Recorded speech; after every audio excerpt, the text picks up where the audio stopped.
ప్రియ స్నేహితులారా, అందరూ చాలా సంతోషంగా ఉన్నారని, ఉంటారని, ఉండాలని మనస్ఫూర్తిగా కోరుకుంటున్నాను. ముఖ్యంగా జామీ సుబోధలో ఈరోజు తెలుగు భాషపై చమత్కారంతో కూడిన కొన్ని మాటలను మీకు ఇక్కడ వివరించాలనుకుంటున్నాను. నాకు ఈ తెలుగుకు సంబంధించినటువంటి సమూహాల్లో ఎవరో మిత్రుడు పంపించాడు. నిజంగా తెలుగు భాష ఎంత గొప్పదో అని చెప్పడానికి ఇదొక ఉదాహరణను కూడా మనం చెప్పచ్చు. తెలుగు భాషలో ఒక్కొక్కసారి మనకి ఒక మాటే ఉంటుంది, రెండు అర్థాలు ఉంటాయి. ఎలా అంటే ఆగమనం అంటే రాక. ఒక్కొక్క సందర్భంలో మనం ఎవరైనా అతిథులు వచ్చేటప్పుడు, ఏదైనా మనం సభను నిర్వహించుకునేటప్పుడు అతిథులు ఆహ్వానించేటప్పుడు ఏం చేస్తుంటామంటే, వారు రాగానే మీ ఆగమనం మాకెంతో ఆనందమయం, మీ ఆగమనం మాకెంతో ఆనందమయం, మీరు వెళతారంటే మేము ఆగమనం, ఆగమనం ఆగమనం, మీ ఆగమనం మాకెంతో ఆనందమయ్యో, మీరు వెళ్తారంటే మేము ఆగమనం. చూసారా, ఇక్కడ ఆగమనం అంటే రాక, ఆగమనం అంటే మేము మిమ్మల్ని ఆపలేము. ఇది గొప్ప విషయం. అదేవిధంగా ఈ తెలుగుకు సంబంధించిన ఒక గ్రూపులో ఒక పోస్టింగ్ రావడం జరిగింది. దాన్ని సరదాగా చదివి వినిపిస్తాను మీకు. సరదాగా తెలుగులో, నెలవంక ఉంటుంది, వారం వంక ఉండదు. నెలవంక ఉంటుంది కానీ ఎప్పటి నుంచో నెలవంక మనకు కనబడుతుంటుంది, వారం వంక ఉండదు. పాల పొంత ఉంటుంది కానీ పెరుగు పొంత ఉండదు. పలకరింపు ఉంటుంది కానీ పుస్తకరింపు ఉండదు. పలకరింపు పుస్తకరింపు ఉండదు. పిల్లకాలు ఉంటుంది కానీ పిల్లోడు కాలు ఉండదు. ఏంటంటారు? పామాయిల్ ఉంటుంది కానీ తేలాయిలు ఉండదు. కారు మబ్బులు ఉంటాయి కానీ బస్సు మబ్బులు ఉండవు. కారు మబ్బులు ఉంటాయి, కారు మబ్బులు ఆకాశం నుండి కారు మబ్బులు రా అంటుంటాం, కానీ బస్సు మబ్బులు అని ఎప్పుడన్నా మనం అనం. ట్యూబ్ లైట్ ఉంటుంది కానీ టైర్ లైట్ ఉండదు. ట్యూబ్ లైట్ ఉంటుంది కదా, ఇప్పుడు నేను ఈ ట్యూబ్ లైట్ వెలుగులోనే ఉన్నాను. టైర్ లైట్ ఉంటుందా? ఉండదు. ట్రాఫిక్ జామ్ ఉంటుంది కానీ ట్రాఫిక్ బ్రెడ్ ఉంటుందా? ఉండదు. ట్రాఫిక్ జామ్ ఉంటుంది, ట్రాఫిక్ బెడ్ ఉండదు. వడదెబ్బ ఉంటుంది కానీ ఇడ్లీ దెబ్బ అస్సలు ఉండదు. చూసారా, వడదెబ్బ ఉంటుంది, ఇడ్లీ దెబ్బ మాత్రం ఉండదు. నిద్రగన్నేరు చెట్టు ఉంటుంది, అవును కదా, నిద్రగన్నేరు చెట్టు అంటుంటాం. మరి మెలకువ గన్నేరు చెట్టు ఎక్కడైనా ఉందా? ఒకసారి ఆలోచించండి. మెలకువ గన్నేరు చెట్టు ఉండదు. ఆకురాయి ఉంటుంది కానీ కొమ్మరాయి అస్సలు ఉండదు. ఆకురాయి ఉంటుంది. పాలపెట్ట ఉంటుంది కానీ పెరుగు పెట్ట, మజ్జిగ పెట్ట ఇలాంటివి ఏమీ ఉండవు.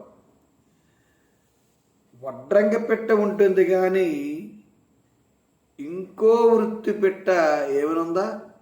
వడ్రంగి అనేది వృత్తి కదా, వడ్రంగ పెట్ట ఉంటుంది. అలానే ఇంకే వేరే వృత్తితో కూడుకున్న పెట్టేమనుందా? ఉండదు. చుట్టరికాలు ఉంటాయి, సిగరెట్ అరికాయలు ఉంటాయా? చుట్టరికాలు ఉంటాయి కానీ సిగరెట్ అరికాలు ఎప్పుడు ఉండవు. రంగుల రాట్నం ఉంటుంది కానీ బ్లాక్ అండ్ వైట్ రాట్నం ఎక్కడైనా చూసారా మీరు? తెలుగు భాషలో గొప్పదనం అండి.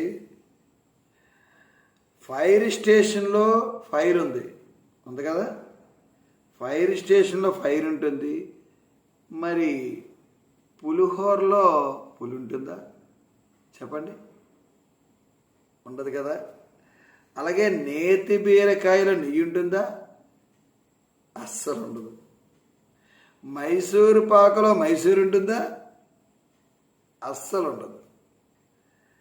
అదేవిధంగా గాలిపటంలో గాలి అస్సలు ఉండదండి. గాలిపటం అంతే, అందులో గాలిపటం ఉంది కదా, గాలి ఏమైనా అందులో దాచారా? ఉండదు. గాలికి ఎగురుతుంది కాబట్టి గాలిపటం. గల్లా పెట్టెలో గల్లా ఉండదండి. గల్లా పెట్టెలో అక్కడ గల్లా కనబడదు. చివరిగా మనం తీసుకుంటే ఫేస్బుక్ అంటాం మనం. ఫేస్బుక్లో ఎక్కడైనా బుక్ ఉంటుందా చెప్పండి, ఆలోచించండి. ఫేస్బుక్లో ఎక్కడ బుక్ అనేది ఉండదు. యూట్యూబ్లో గొట్టాంకూడద అస్సలు ఉండదు. ఇదండి మన తెలుగు భాషలో కొన్ని పదాలు చక్కటి హాస్యాన్ని, చతురతను, ముఖ్యంగా జ్ఞానాన్ని, పద సొంపును కలిగిస్తూ ఉంటాయి. అందువల్ల మన తెలుగు భాషను నిరంతరం చదువుకోవాలి. ఇక్కడ ఇంకో ఉదాహరణ చెప్తాను చూడండి. ఇప్పుడు నేను బీఈడి చదువుకునేటప్పుడు మా తెలుగు మేడం గారు అనుకుంటాను ఒక 3 పదాలని చెప్పడం జరుగుతుంది. అయితే ఆ 3 పదాలని పద విభజన సరిగా చెయ్యకపోతే దాని అర్థమే ఉండదని, ఒకటే అర్థాన్ని ఇస్తుందని ఉంటుందన్నమాట. ఆ 3 పదాలు తీసుకుంటే ఒకటే పదాలు 3. చారుగా, చారుగా, చారుగా, చారుగా, చారుగా, చారుగా. చారుగా అనేది ఒక పదం, చారుగా అనేది ఇంకో పదం, చారుగా అనేది ఇంకో పదం. 3 చారుగా. ఏంటి చారుగా? చారుగా, చారుగా, చారుగా అర్థం కావట్లేదు కదా. దాన్ని ఇప్పుడు పద విభజన ఎలా చేద్దాం చూడండి. చారు, గాచారుగా, చారుగా. చారు గా ఇక్కడ పెట్టండి.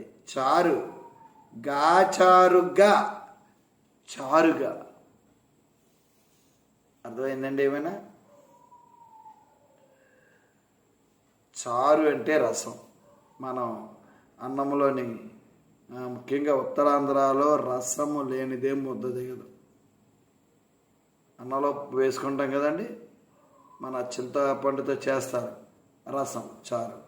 గాసారుగా అంటే రసం చేశారు. గాసారు అంటే వేడి చేస్తున్నారు. ఎలా?